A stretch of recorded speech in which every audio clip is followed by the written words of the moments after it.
Welcome, viewers and listeners, to the Health Revolution, the program that shows you how to have a life of vibrant well-being. In a world full of noisy health trends, we bring you clarity. In a sea of fads, we reveal the science-backed strategies that truly work.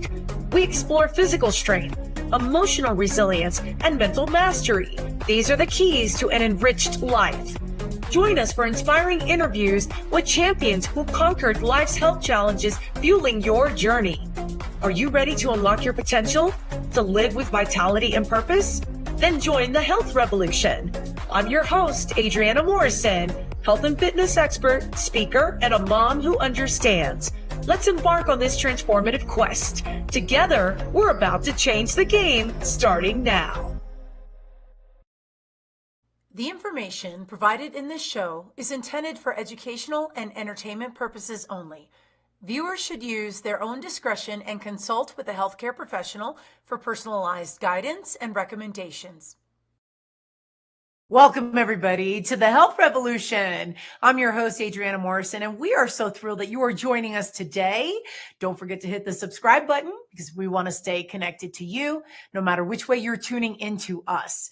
Today, let's get right into it. We are talking about a sustainable, healthy food-body relationship. How do we sustain that in the course, the navigation of so much that's out there in terms of diet culture? As we get older, it never seems to cease. And so it's good to find out what we need to do to posture up to make the best decisions possible, the types of resources that we can certainly rely on. My next guest is someone who can definitely speak on that, and I'm excited to get all into this. First, take a look at this. Let's get to know her. Meet Tracy Desjardins, a national board certified health and wellness coach, mind-body eating coach, fitness professional, and the international best-selling author of The Diet-Free Diva. Tracy has evolved her multi-decade fitness career into coaching holistic wellness for women, specializing in emotional eating recovery and healing from the damage of dieting, restricting, binge eating, and sugar addiction. In her book, The Diet-Free Diva, Tracy shares her own powerful story of growing up as an overweight child and offers her readers a 5-step plan for breaking free from the toxicity of dieting culture. Tracy's focus is dedicated to helping women find freedom from dieting and emotional eating challenges and to find sustainable peace with food, body, and self. Tracy Desjardins, welcome to the show. How are you? Hi, Adriana. I'm so excited. So happy to be here on the Health Revolution TV show. Well, I love what you stand for, and I have to ask you, obviously the relationship with you and food goes way back. What was it like? What were some of the earlier messages that you got and some of the influence that was around you growing up from being little to being a young adult? Yeah. Oh, that's such a great question. So, when I was little, Adriana, honestly, there was a time in my life where I was a very free-spirited little girl. I had a big appetite. I came from an Italian family, and I really loved my sweets. And, I didn't have any issues really with my body or with food up until about 6th grade. I did, however, roughly around, I'd say probably the 3rd grade or so, the fast food nation was in the 1970s. And I was about, 8 or 9 years old. And I started to get a little chubby. And back then, little girls that were just across the brink of so-called normal size clothes, we had to fit into like the pretty plus clothing. And that is where there were concerns about, oh, Tracy's getting big. She really has an appetite. We have to watch what she eats and all those things. And what's really funny about this, Adriana, is, before sixth grade, I really didn't care. Those clothes were comfortable. They were kind of like today's yoga pants. And I had a free spirit and I loved life. And I remember being confident and liking who I was. I made friends easily. I had a big personality. I was really bored in school. I'm a writer. I'm creative. And I remember that I loved to go for the things in life that made people laugh. Like I kind of knew what was really good about life. And I remember, even to the extent of getting kids to laugh in the classroom, and I was regularly getting kicked out of the class for instituting laughter. And I kind of liked it. I was kind of like, a rebel. And then, something happens to girls and boys, frankly. But my story, of course, between the ages of like 11 and 12, when I entered the sixth grade, I started to notice like these pretty plus clothes, they're not cool. I started to notice, what boys liked and what was on TV. Charlie's Angels was quite the rage TV show. And I just started to notice like, I don't fit in. I don't have like the Barbie doll body, and that free-spirited side of me that was very much like, I'm going to fit in.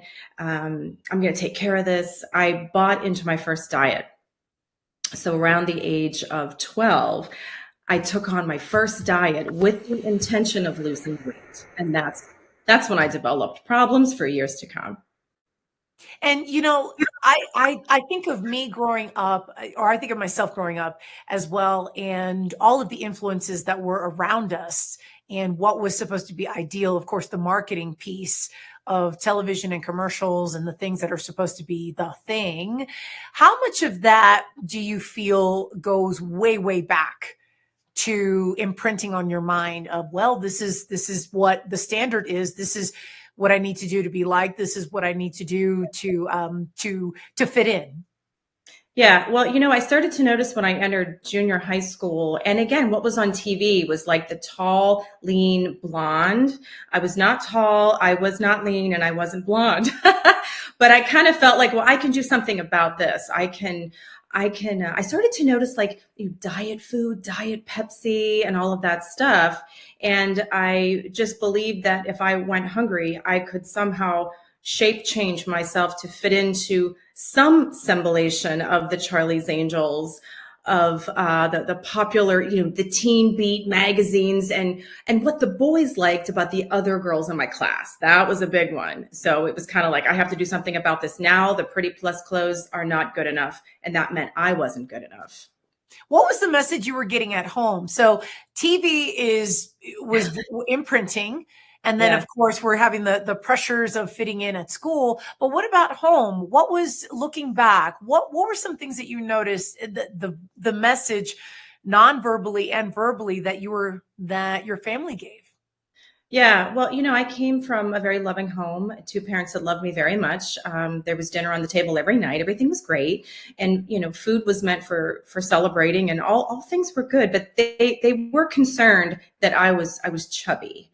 And they were not chubby. My mother was always naturally thin. And she didn't quite understand my desire for another piece of birthday cake and excess food. And my father was a track star in high school. So he was tall and lean. And then there's me.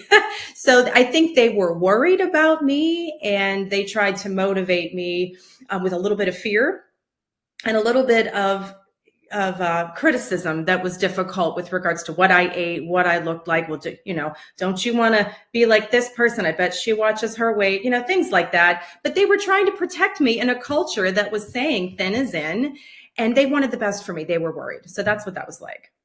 So after high school and you are a young adult, how did your relationship with food change? Well, it got really rough in high school, if I could just go back a little bit.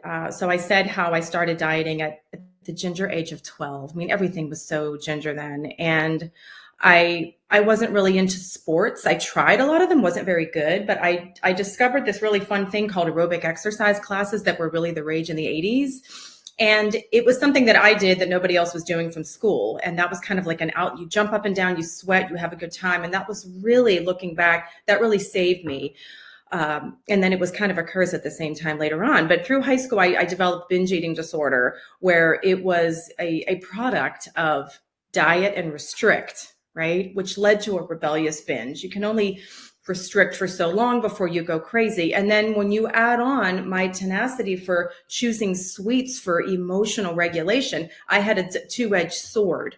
Of a problem that carried me through into my college life, where I started teaching aerobics, learning how to try to out exercise my binge eating. And I, of course, held all this in shame. And then young adulthood, married, children, working full time.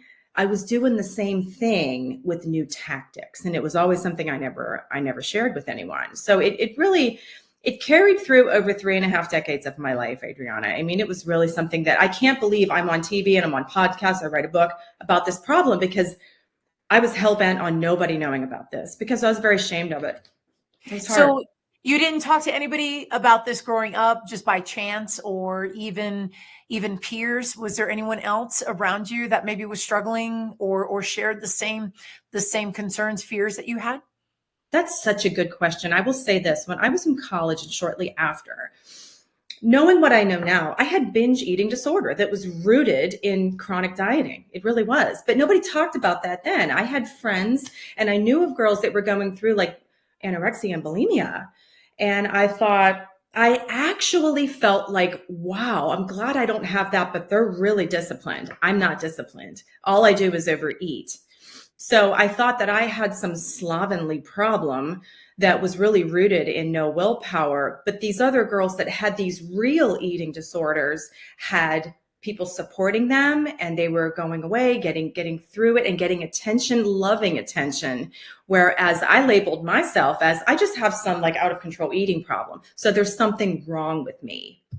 I always felt that going through college, and of course, you're reminding me of my journey, and I've shared on the show before that that I was not an athlete growing up, and I really ate and drank alcohol in excess beginning college years, and then going into my 20s, and I find myself wondering if the type of environment and just the fact that we're not quite yet hitting emerging adulthood, that new life stage, our mid 20s, that this exacerbates, and that maybe college environment, oftentimes though not always, there's that presenting of just that where things can really just go off the rails for something like this being health wise. What's your take on that things Okay. just really get amplified specifically in college and university?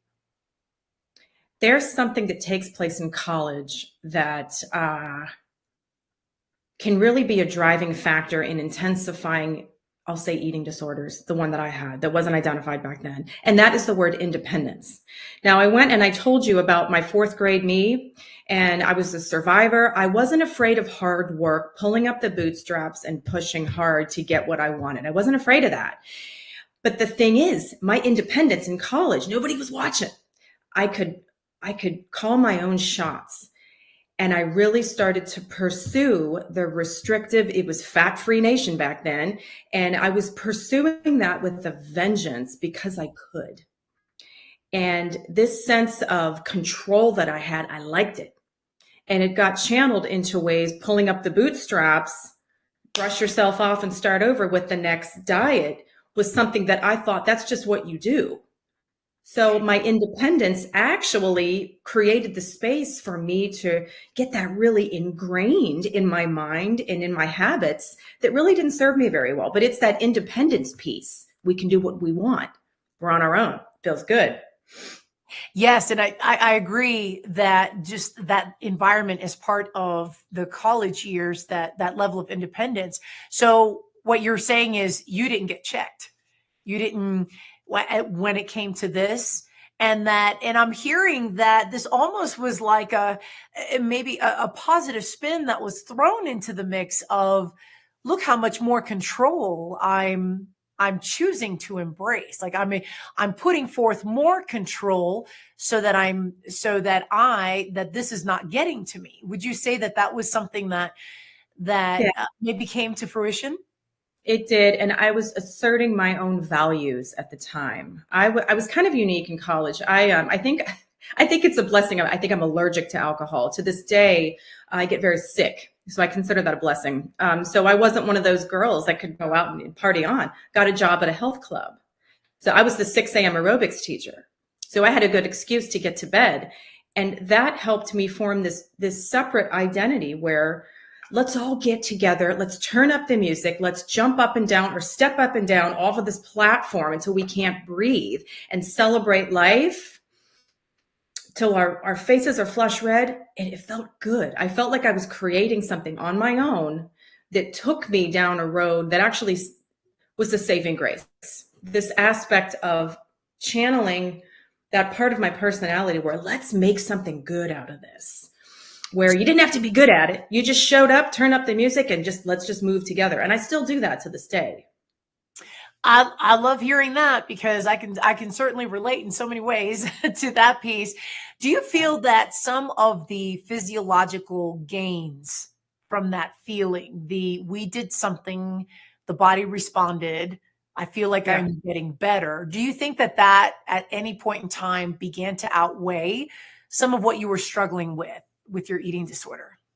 You know what? It was a bit of a facade that worked, and here's why. I was eating copious amounts of fat-free foods. Okay, so as you know, all carbs.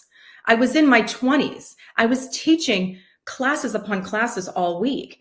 So in my mind, I could diet and binge and eat an entire box of Captain Crunch, go in and teach aerobics classes and feel better and not really have a problem. I actually lost weight because I was in my 20s. I was ripe. I was exercising and moving so much. So I believed that I had that under control. So I lived like that for quite a while until it didn't work anymore. When did it not work for you? Okay. So I graduated college in 1992. I got married in 1992, had my first child in 94, second in 98. They're grown and gone now. I'm an empty nester. And in my 20s, again, it's like, I'm working full time. My husband's working, we're living the dream, And I started to notice that I was not, first of all, my binges got worse because then I started the diet programming with girls at the gym. We're doing all this, we're doing this shiny thing and then that shiny thing, we're competing, and I started to get tired. And I started to notice that my exercise sessions were not making me feel better. I couldn't compensate with exercise to make up for my binges that got worse with stress and emotional eating problems and challenges. The food got worse and the exercise wasn't doing it anymore. So I started to get nervous, and then I turned to so I can't believe I'm saying this to the world, but I actually chose to experiment with laxatives to try to help myself get rid of the damage. And that's no way to live. I talk about that in my book a little bit, actually. And I was also given this, I've said this so many times, God had me protected a little bit because even when I'm sick, I have a really hard time throwing up. Had I not had that difficulty with that aspect, guarantee I would have been full on bulimic. So your turning point was when? Whew, all right. Well, I'll be 54 next month. It's kind of cool. Okay. Happy early birthday. Yeah. And so I pushed this way. I was able to pull back on some of the binges because as I got older, I couldn't put that much food in my body anymore. I couldn't eat 25 donut holes at one time anymore, right? I started to get a little more in tune with my hormones, started to do weird things, and I couldn't recover as quickly. And the exercise started to wear me down a little bit. So I started to pay attention to how I felt in my body. Got a bit of a grip on the eating. I was the clean eating guru at the health club that I worked at, and I loved studying clean eating. And right towards the end of my 40s, I really started to notice, okay, I'm going to get a grip on this. I'm finally going to get I was still believing in goal weight. I was always 10 pounds away from goal weight, Adriana. It was one of those 10 pounders. Okay. And I remember 2020, which wasn't that long ago, January 1, I owned my own personal training studio. I'm working my butt off. I'm going to get these 10 pounds off. I'm turning 50 this year and things are going to change finally. And I just kind of went towards, I'm going to just work harder. I'm going to exercise more. I'm going to go back to some things that I know. And then when pandemic hit, I slid back officially. This is my rock bottom, back into my ice cream binge eating days back in college and early adulthood. And that's when I realized I definitely have a problem. And me as the fitness pro, I don't have the solutions that I need. That was my turning point. Oh, this is powerful. We're going to continue on. We're going to take a quick break. Stay right there. Don't go anywhere. We will be right back after this.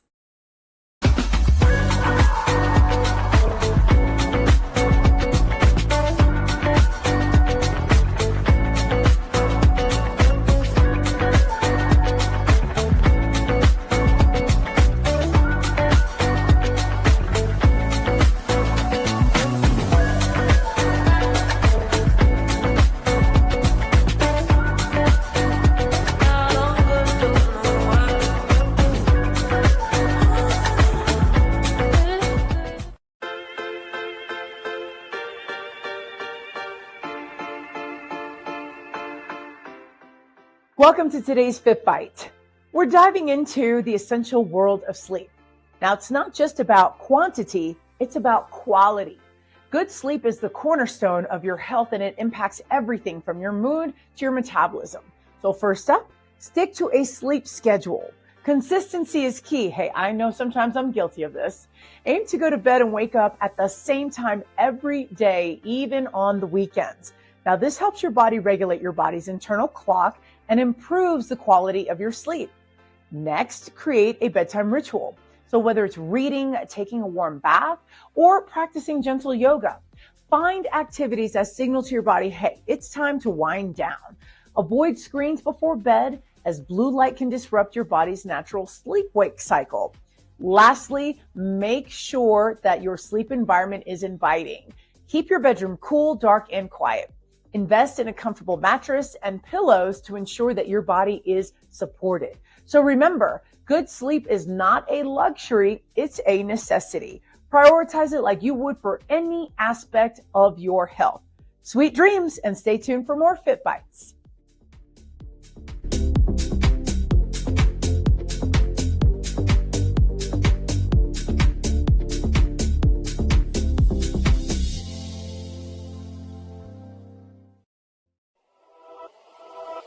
Welcome to E360 TV, the live streaming and on-demand destination for influential voices and enlightened audiences. We offer trending, grassroots, and purpose-driven content across a diverse range of interests. E360 TV is more than just watching programs. We offer the ability to interact with live shows connecting audiences to real, authentic influencers and storytellers while streaming to millions of devices.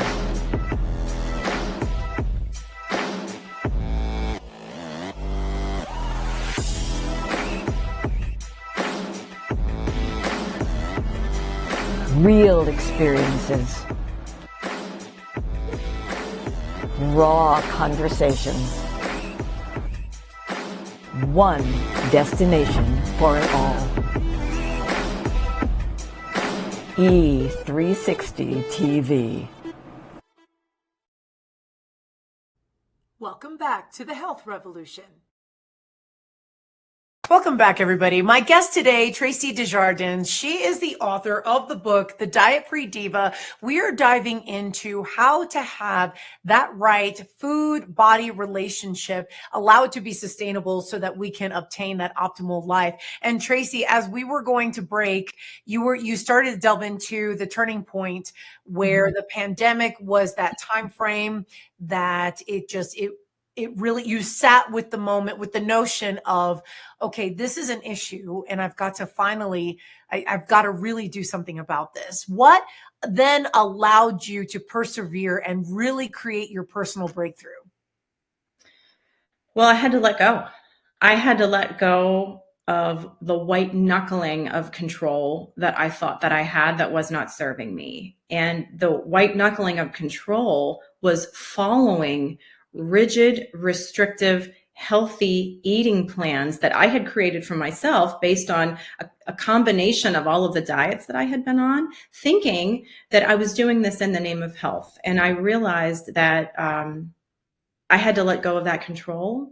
And that was scary. And I do remember, I've said this so many times, I'll never forget this. It was very, very surreal. I was at the lowest of all lows. We all were stuck at home during pandemic, and I was worried about my business, and then I'm binging on ice cream. And I was just at an absolute rock bottom because I couldn't control anything. And we control freaks, when we're forced to not control, we don't know what to do. And I was forced to sit and be present with myself. And I remember God, I'm convinced he has a sense of humor. He says to me, okay, Tracy, you've got a couple choices. You can either continue to do things your way, or you can finally listen to me and let me help you. Let me show you. And it was like, I just saying that, like the hair is up on my arms right now. Every time I say that, I'm just reminded, I just got chills. And I said, okay, well, I sure as heck can't. I felt like if I kept restricting and following this extreme, healthy, rigid, restrictive eating plan, which was code word for diet, I was going to end up crazy. Something was going to go wrong. I really mean that. It was so demanding of all of my energy. And I just realized how much of my energy I spent my entire life in the realm of dieting. Like, it was really, really a wake-up call for me. And I got kind of like productively angry about it. Like, I know a lot of women that are doing this, and I'm part of this problem. Was I born on this earth for the exclusive purpose to start the next diet, to lose the same 10 pounds again on Monday? Is that all I was made to do? Wow. And I was forced to sit with myself and to question everything about me in a loving and curious way, and to do something different. So I got some support. And let's talk about your book. And I have a copy right here, The Diet-Free Diva. Let's dive right into it. What inspired you to then take that call to action, to put pen to pad, to write it, and let the chips fall where they may in terms of getting it in the hands of readers? Great timing for that question. So shortly after my own rock bottom in March of 2020, when I was forced to stay home and really reflect on my life, I started typing. Part of my inner work, and I just kind of did this on my own. I on this laptop, I opened up a Word document. I just started typing my feelings, typing my life, and remembering it, because I had all this time. So I'm typing, and I had some therapy, and I worked with my very own coach, and I became connected online in different groups, because I really realized that nobody else had this problem but me, because I didn't talk about it. And I discovered other people that did. And I started sharing with them in a private Facebook group, one in particular. And a lot of them were saying to me, Tracy, do you have a blog? Do you write? Do you have a book? And I'm like, well, no. And so they really felt like I had something to say, and that I was not alone, and they understood me. So that community kind of blew open the door. And there's my fourth grader. I went back and rescued her, and I said, let's write. So I hired some help. I needed some help, organizing my very energetic thoughts about what I was discovering about myself. And this war with food and shape-shifting my body, and that quest, and how disconnected I had been my entire life, and a fog of sugar when I was binging. And I realized, I've been like partially checked out my whole life, and I want the second part of my life to be different. And when I started doing a few things in the name of self-care, I started to do things differently. I started to view food and exercise differently. I started to really feel better, and I started to like myself, felt confident again. Life got a little bit better. And then I realized, I've been in fitness a long time, and I love it, but I have work to do. I have to take part in the truth about restrictive diets for weight loss, and that they're actually compounding problems, whether it be binge eating, emotional eating like me, plus a weight regain, plus more problem.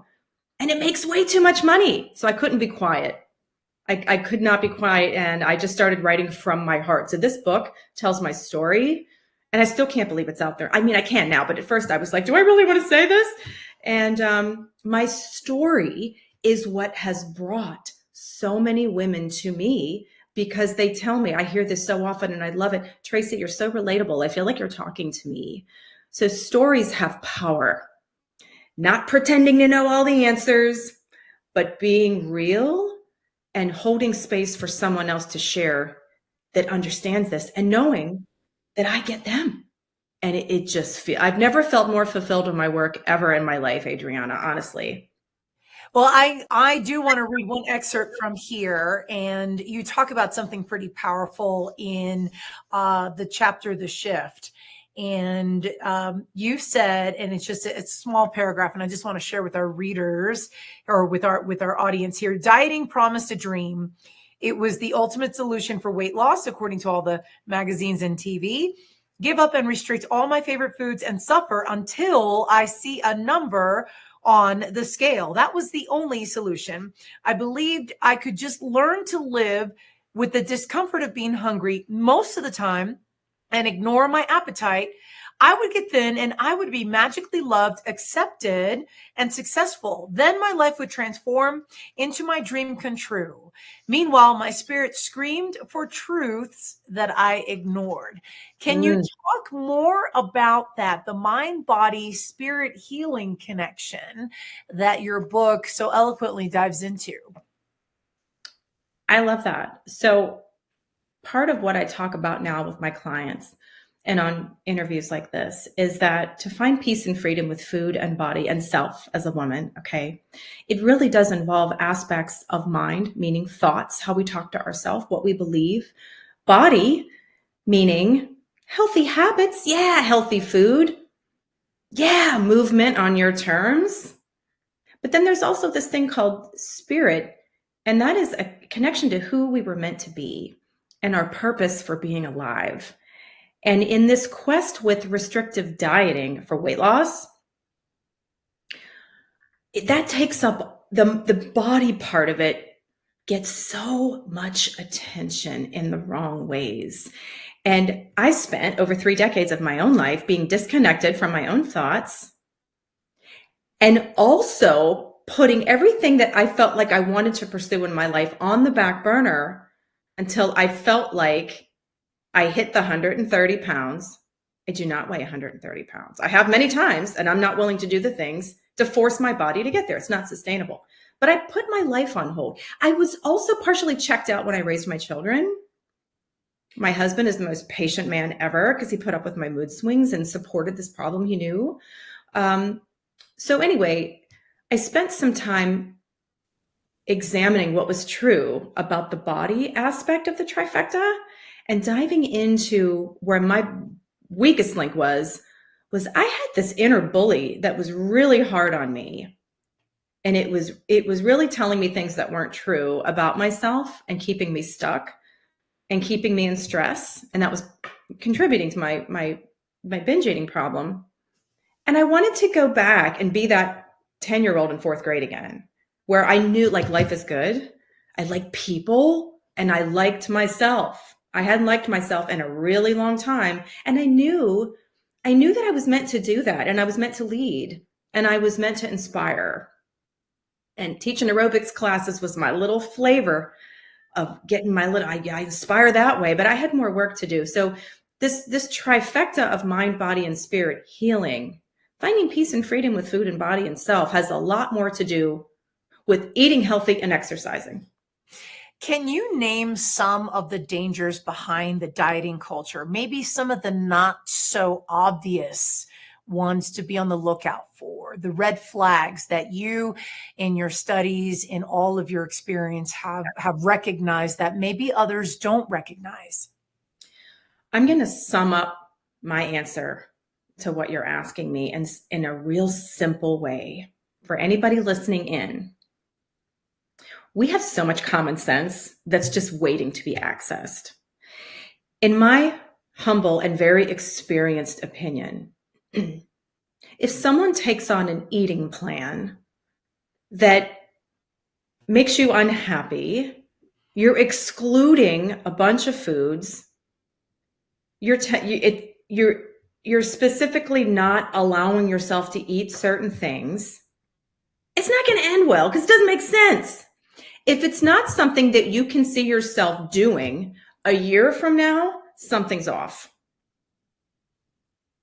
And that's huge because oftentimes we have the cutting corners. Let's hurry up and let's try to, you have those areas of diet culture where, you can lose weight in an exorbitantly a huge, a huge amount of weight in a short amount of time, which of course has dangers in and of itself, no matter which angle they represent. The concept of so very much in so little time, let's hurry, hurry, hurry. That's dangerous. And can you speak about some of the dangers that you've been seeing when you're working with clients, when you're working with others? People are unhappy. They're confused. They're frustrated. I talk in my book about it's like selling out your soul to chase this ideology of I need to eat a certain way. I can never have this again and never have that again because this is what I'm just supposed to do. And they pursue these restrictions and they develop additional problems. Most of my clients are abusing sweets, abusing sugar, and they don't understand why. And they work real hard at a lot of other things in their life. They're not afraid of hard work, just like me. And they don't understand why they're obsessed with food and why certain things just aren't serving them well. How much responsibility do you think a food item or classification of foods like sweets, maybe the more decadent stuff that's just out there within the food industry that we've seen, how much of that is a contributing underlying issue of this war, of this tug of war that we've had as a society with, fat-free, sugar-free, low calorie? How much of that presents as part of the underlying problem? I hope I'm answering this correctly. I feel like my response is our foodie nation is just terrible. It doesn't support us. It's ridiculous. That's another whole conversation that we could have. It's tempting. You probably know of the book called, it's either Salt, Sugar, and Fat or Sugar, Salt, and Fat by Michael Moss. Foods have been chemically engineered where we can't eat just one. We just want a lot of them.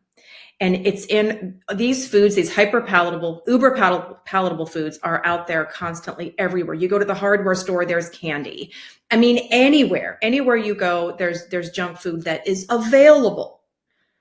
And it makes it really difficult to embrace eating in a nurturing way, seeking healthy foods that taste good, that provide pleasure when all of that is out in front. So when we try to fight against that, we really need some support to understand where the junk food society has its place and how to think about that. And that's actually at the end of my book. I talk a little bit about how to navigate the food industry. I hope I answered your Yes, spot on that. And I do think to take some of the weight off the shoulders of the boomers, baby boomer parents who bought into the seductive idea of, look how convenient these foods are. You're on the go, TV dinners, this is a quick snack, it's magically delicious, and all that comes into that. And so I do feel like it adds to the piece of the complex puzzle that we grew up with. So we were emerging into it. It was almost like so subtle of a transformation that suddenly, in some aspect, we had to have this, and we've got to have this. I can't just have one. Would you say? Can I speak to that really quick? Please. I love that. I love all the references you made, like TV dinners. Oh yeah.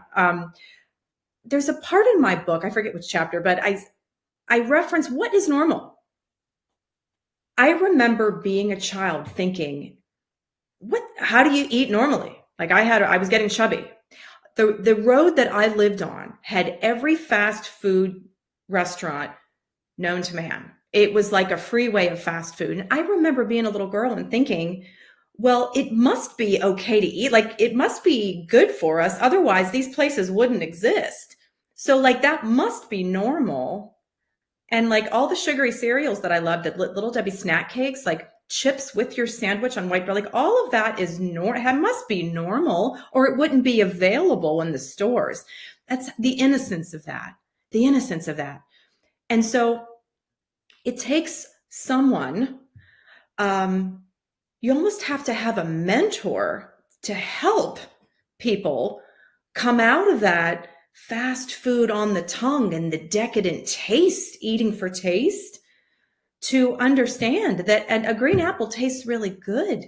But isn't it sad, Adriana, that we have to train ourselves, we have to train our children to buy into that? An apple tastes really good. Well, so does this Little Debbie snack cake. I know, but like, how do you feel when you eat the apple? There's so much involved there. And we're really, the odds are stacked against us with all of the convenience foods out there. So it can be done, but it does require a lot of time in the mind piece of the mind, body, spirit trifecta of healing.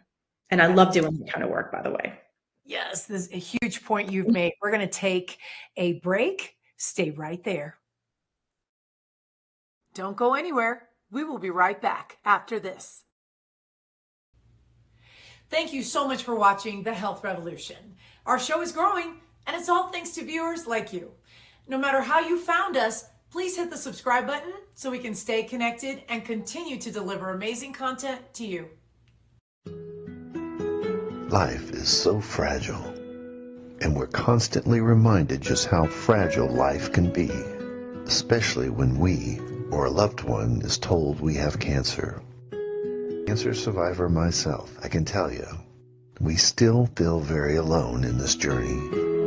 There's a study that's been shown that patients who are socially isolated have a worse prognosis, have a worse outcome than patients who are socially interconnected. Buddies for Life is a non-profit cancer support group for those whose life has been impacted by cancer. Humor, hope, heart, and hugs. Humor, hope, heart, hugs, and a whole lot of love.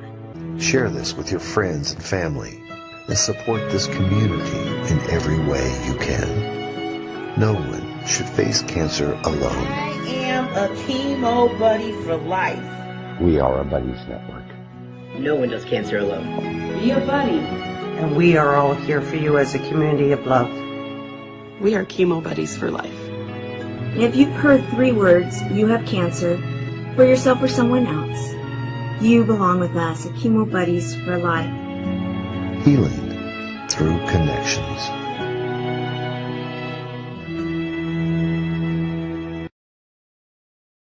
And now we want to give special thanks to Biomed Mobile IV for sponsoring the Health Revolution. Biomed Mobile IV is Colorado's top mobile IV therapy service, servicing throughout the state of Colorado. They offer an array of vitamins and above and beyond safety preparation. Biomed Mobile IV, your dedication to health and wellness is exactly what our show is all about. And we thank you for your support. Welcome back to the Health Revolution. My guest today, Tracy Desjardins, she is the international best-selling author of the book, The Diet-Free Diva. And as we were going to break, you started to touch on some points to remember, especially with the food industry and things along the way that we've had that we've struggled with as a society, and that we have to retrain ourselves to recognize the essence of food and having a better relationship with food, with what Mother Nature has to offer.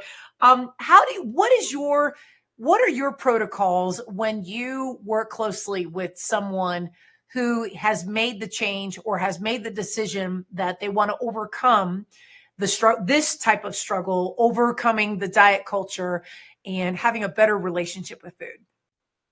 Yeah. Oh, that's such a great question. It's interesting. In all my years of fighting with food and compensating with exercise, which was punishing, I missed out on let's say, the real meaning of my intentions was really in the name of, I was lacking self-care. So the women that come to me that are at war with food, we spend a lot of time looking at where they've come from and looking at the breadcrumbs of their experience. In chapter 1 of my book, I talk about discover and write your food story. We spend a lot of time there. And then we move into this aspect of, what does it mean to take care of ourselves? I think that we have, in the name of all of these different restrictive and very confusing plans and all of the supplements, and then the Food Nation on top of that, we've lost our, I guess, appreciation of what it means to take care of ourselves. And when we're taking care of ourselves, we're using our intuition to make decisions that are for our greater good. And we notice that in the areas of improved energy, improved sleep, and trying to recognize the rewards and the values of feeling better in our bodies and allowing that value plus more there, okay, to help us connect with our intuitive nature of choosing foods that we really want, that are healthy, and they happen to also taste good and be satisfying. So in the name of self-care, holistic wellness, in the name of self-care, there's a lot of discussion there that has a little bit to do with food and body, but it has to do with a lot of other aspects of what contributes to us feeling our best and enjoying our lives.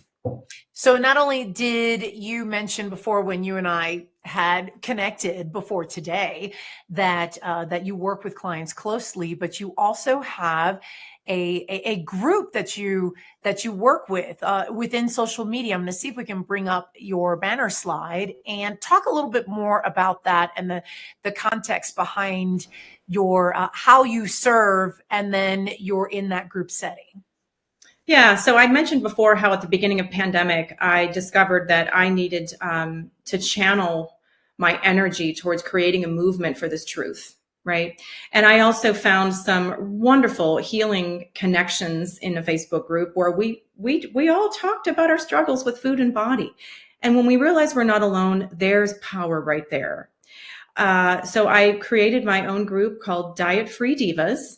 And I have a lovely group of women, and we share stories and we share tips, and we connect in the name of self-nourishment, self-care, and also being able to recognize and stay aware of the luring and the romanticizing of diet culture, because it's everywhere.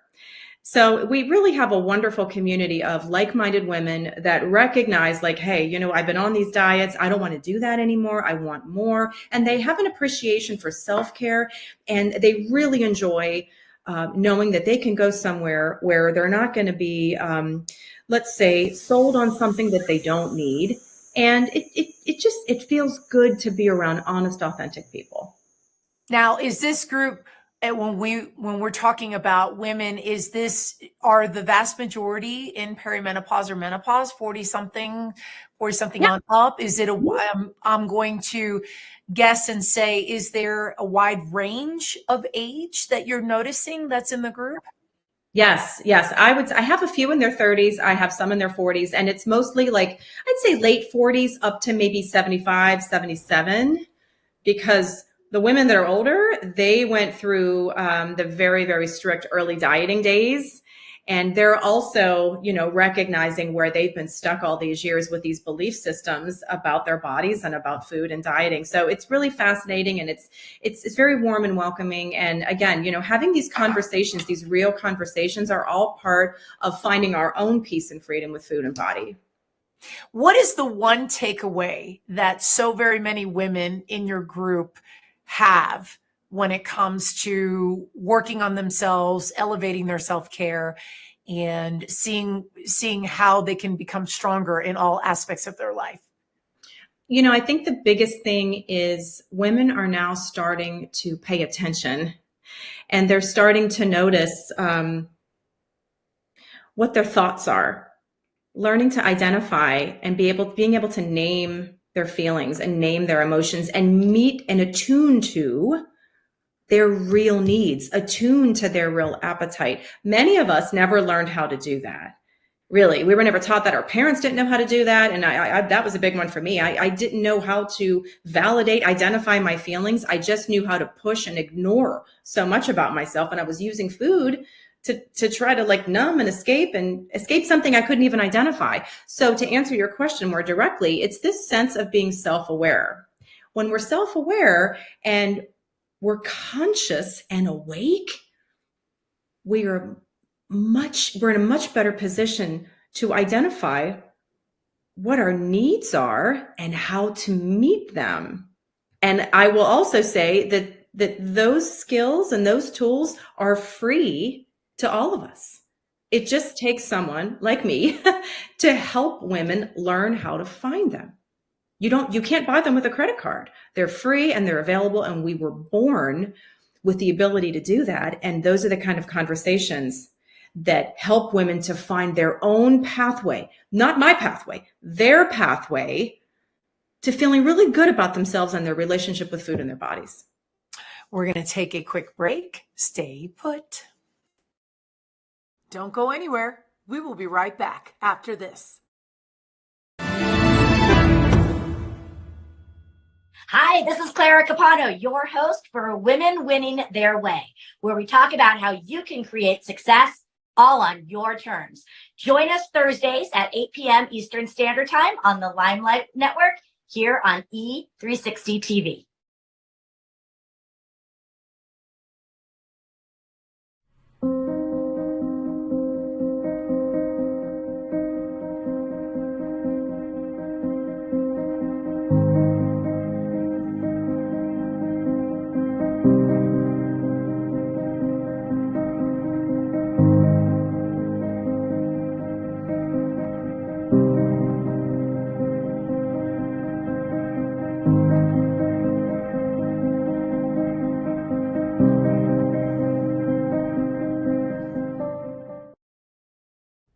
Welcome back to the Health Revolution. Welcome back, everybody. My guest today, Tracy Desjardins. She is the international best-selling author of the book, The Diet-Free Diva. And Tracy, where can viewers find you? Oh, wonderful. So my website is theholisticdivas.com. And I'm on Facebook. Diet-Free Divas is my private group, and Diet-Free Diva on Instagram. And one last thing I wanted to ask you, how do you regulate self-care? What are some components? What are a couple of components that are a foundation for you and your self-care? Oh, I love it. Well, sleep is like numero uno. Sleep is number one. And like you said in one of the commercials here, get to bed at the same time, wake up at the same time. I live by that 7 days a week. That's really, really important. And I choose foods that are mostly healthy. I have fun foods worked in there. I believe in balance. And I have a healthy relationship with food based on what makes me feel good, and also to bring in some treats to keep me out of the land of deprivation. And I also honor my body with exercise that feels good, not punishing and not harsh. If you had one quick message to give to a woman who's watching, who is struggling right now with diet culture, and she's really wanting a better outcome from where she is, what would you tell her?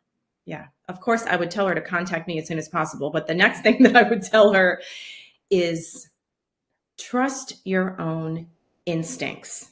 Trust your intuition, because all of our sustainable solutions lie within our own intuition. And sometimes we just need some support from people like me to access what's in here to provide a trusted, sustainable pathway with food and body.